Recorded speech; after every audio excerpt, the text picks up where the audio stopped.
Boy, is it good to see all of you today. We have missed you. It's just wonderful. And Darren and Brody and Brock the Rock, thank you for plowing things out yesterday. And I know there's some others who helped, but I can't remember who. But thank you for doing that.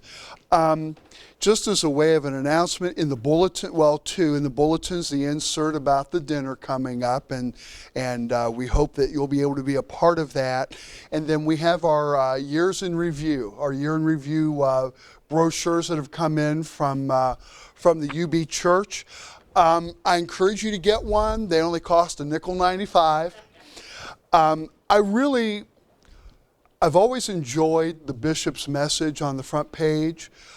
This one I felt was rather inspiring and helpful to me.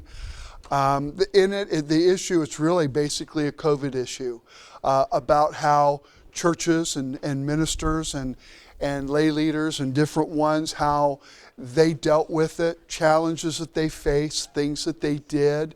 It made for some really interesting reading. But as I thought about that, I thought about you. And I know some stories that didn't make the year in review. And what I want to say again is thank you.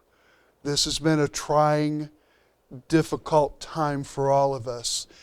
And I just so much appreciate your attitude, your spirit, your flexibility.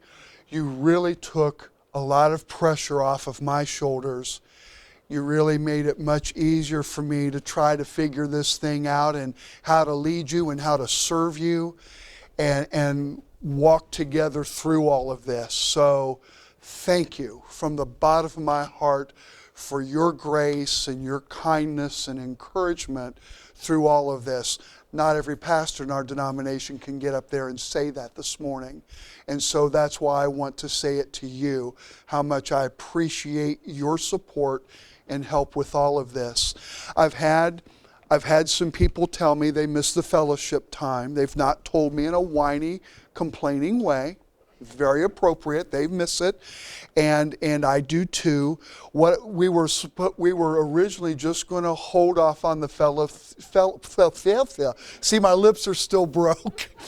We were going to hold off on the fellowship through January. What I'd like to do is just continue to hold off through the month of February, and then just see where we are in terms of the virus in our area, in terms of where it may or may not be in our congregation. And in March, if we all feel comfortable about it, then we may reinstitute that just on a volunteer basis. If you want to greet, you can. If you'd rather just stay in the pews, that you can.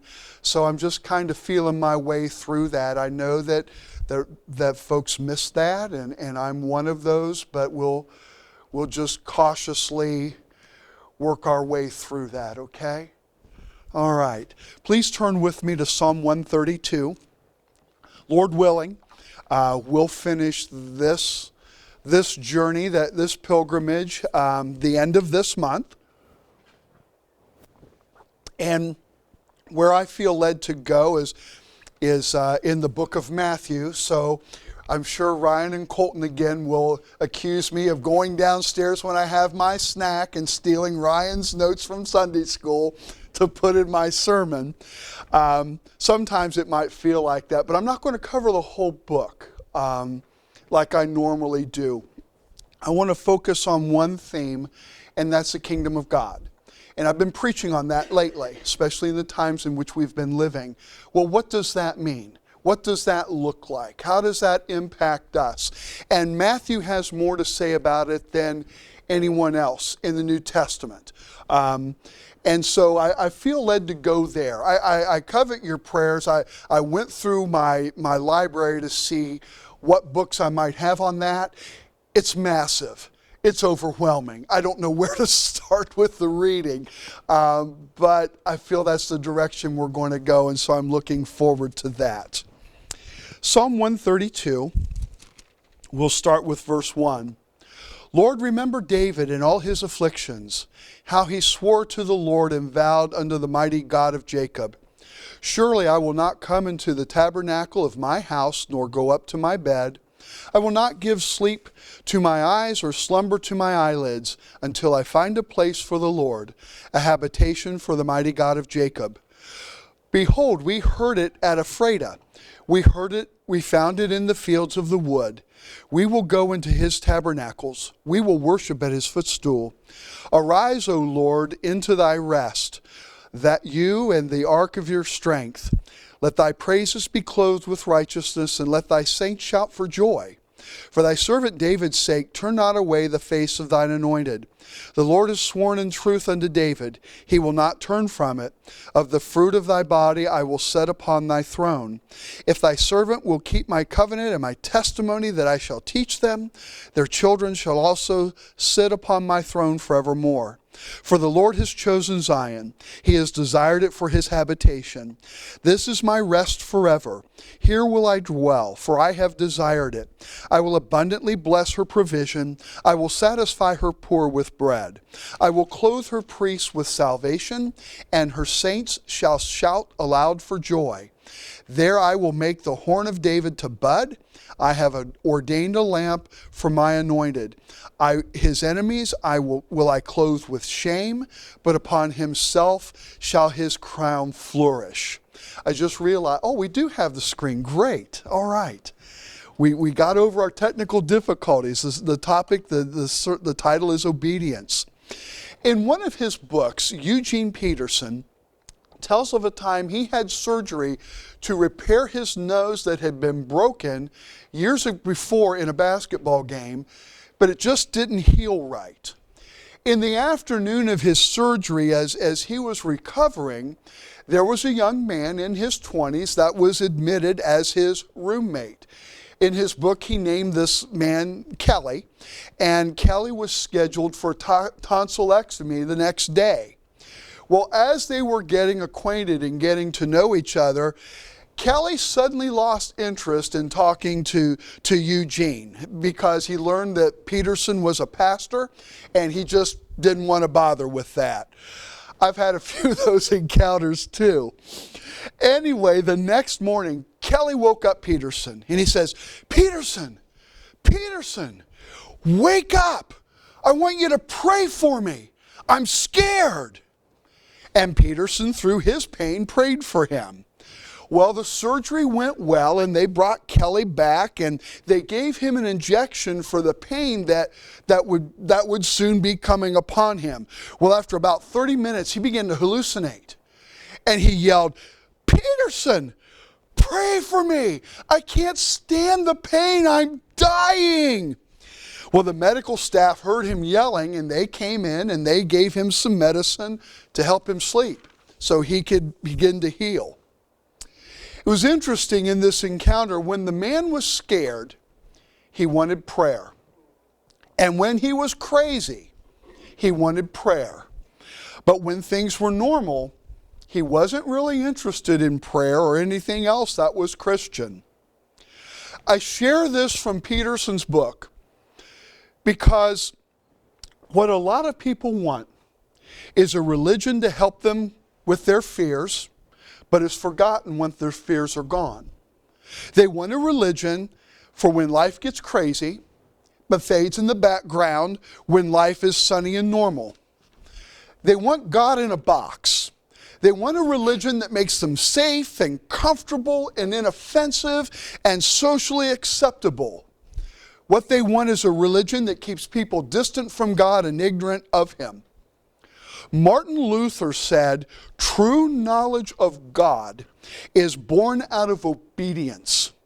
Obedience is the generator and the sustainer of faith. And prolonged unbelief and dead faith originates in disobedience. In other words, when we set out on a course where we are consistently disobedient, faith dies. Obedience is timeless. It's not just restricted to the present moment, whether I am serving God or I am resisting temptation or whatever. Obedience isn't bound up just in that moment. Obedience has a past. and obedience has a future.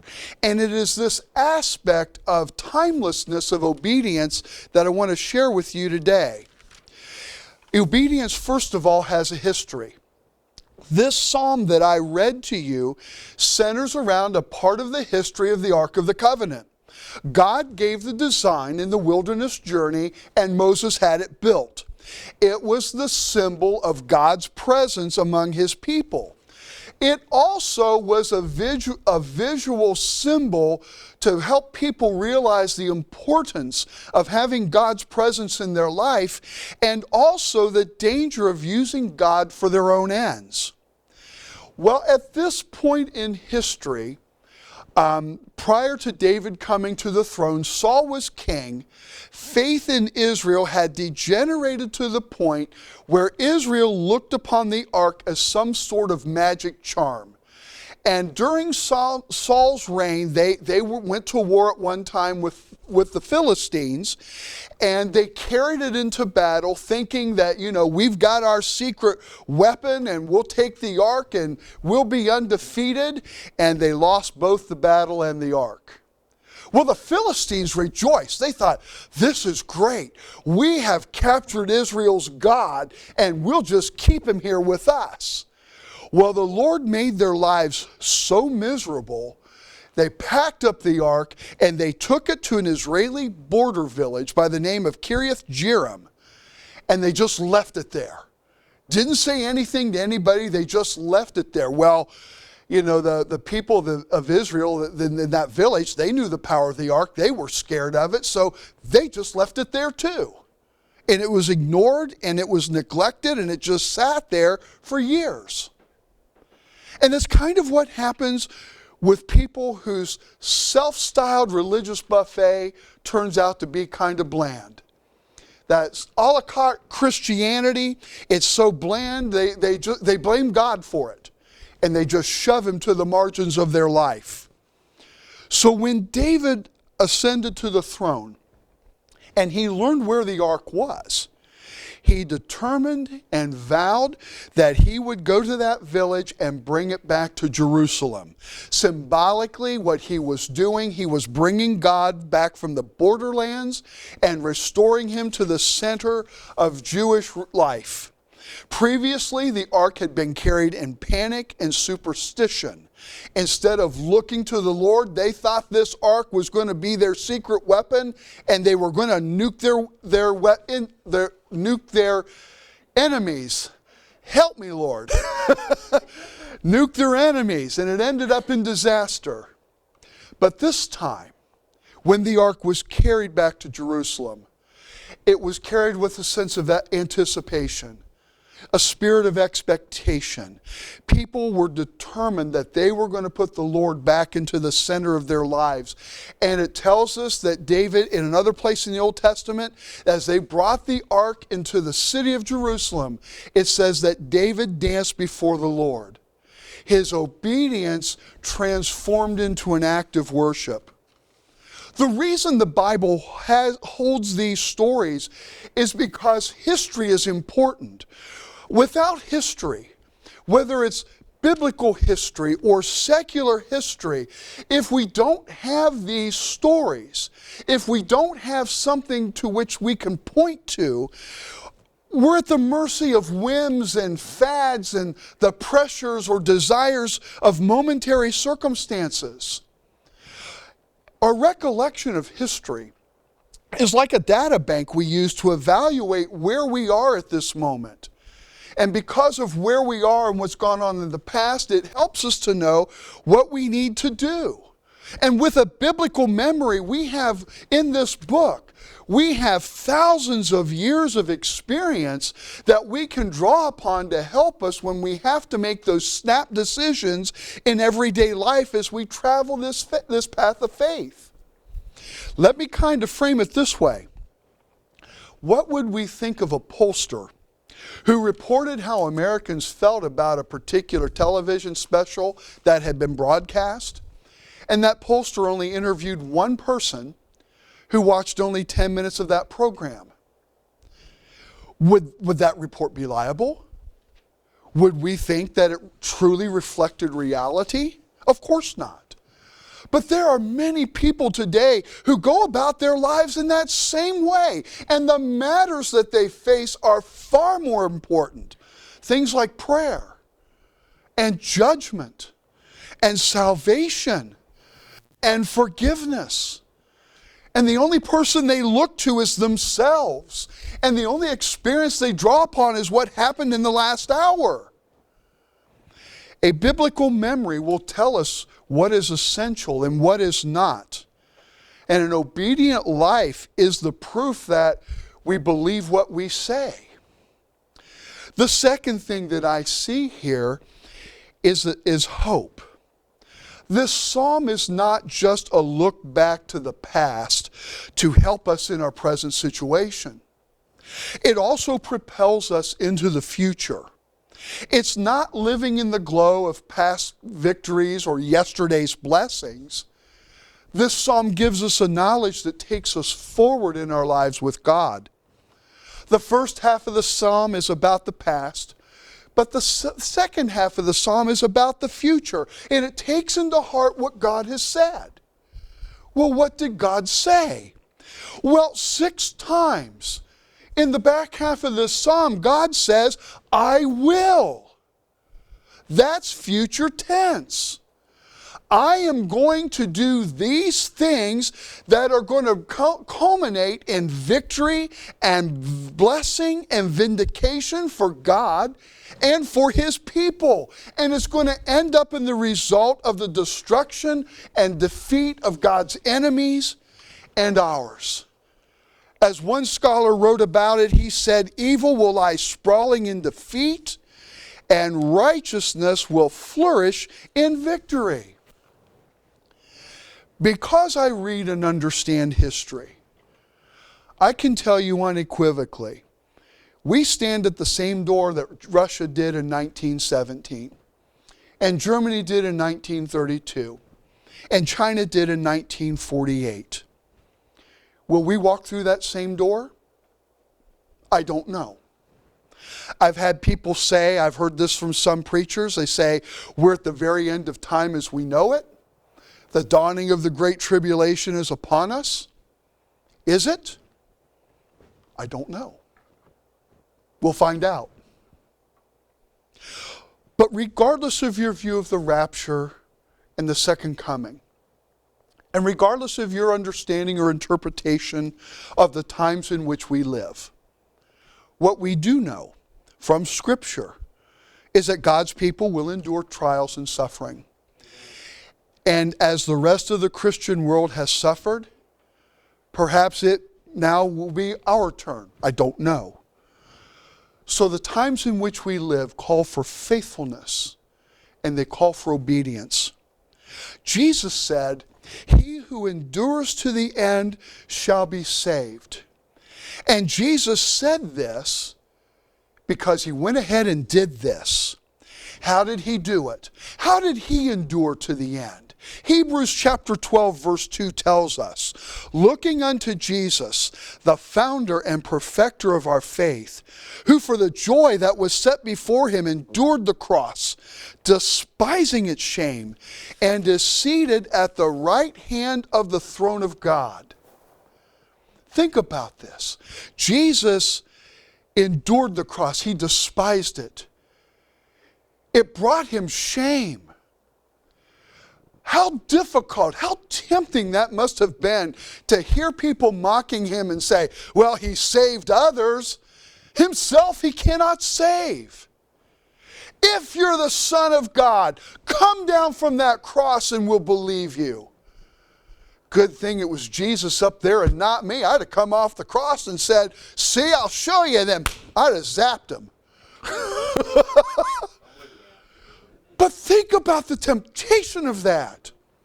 Knowing who you are and people lying about you, stripping you naked, having beaten you and spit upon you. He despised that shame, but he endured it for the joy that was set before him.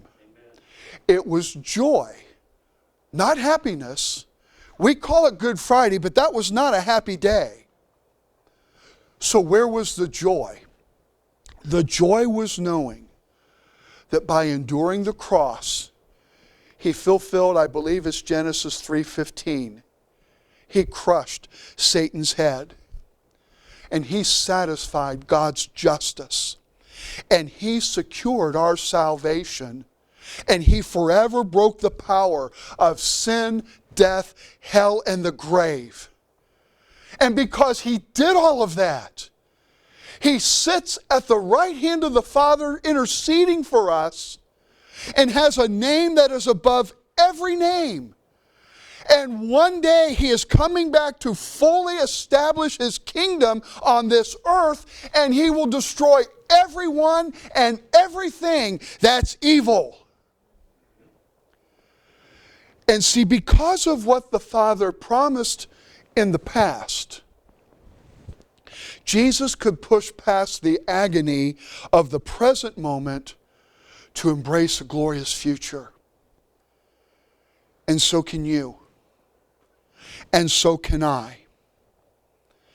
We don't really understand the times yet in which we live. We don't know how it's going to play out. But we do know, regardless of what comes at us, we win. Because of who Jesus is. And because of what he has done. And our obedience to God is an expression of the hope that we have. Hope is not something that we do. It is something that we have. It is not wishful thinking. It is absolute certainty that is grounded in the integrity of God's character. Jesus said, "In this world you shall have tribulation, but be of good cheer. I have overcome the world." In this psalm, we find words to jog our memory and to nurture our hope, to help lead you and I into a mature obedience, which in turn empowers our faith, that propels us on to victory. It nudges us to embrace the future without disconnecting from the realities of daily life. This psalm, it helps us keep our feet on the ground, but it can help us take a leap of faith into the future, and it gives us the sense to know which to do when. It does. Hang on. Be obedient. I know it's a hard slog. I know it's a scary time. But we have one who has endured and shown us how to do it.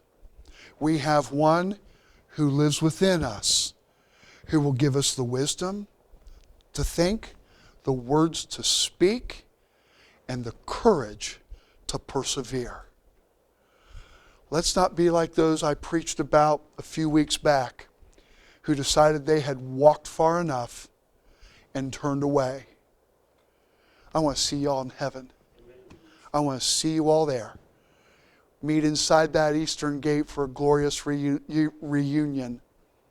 Let's press on. And let's stand. And Bill, will you pray our benediction today?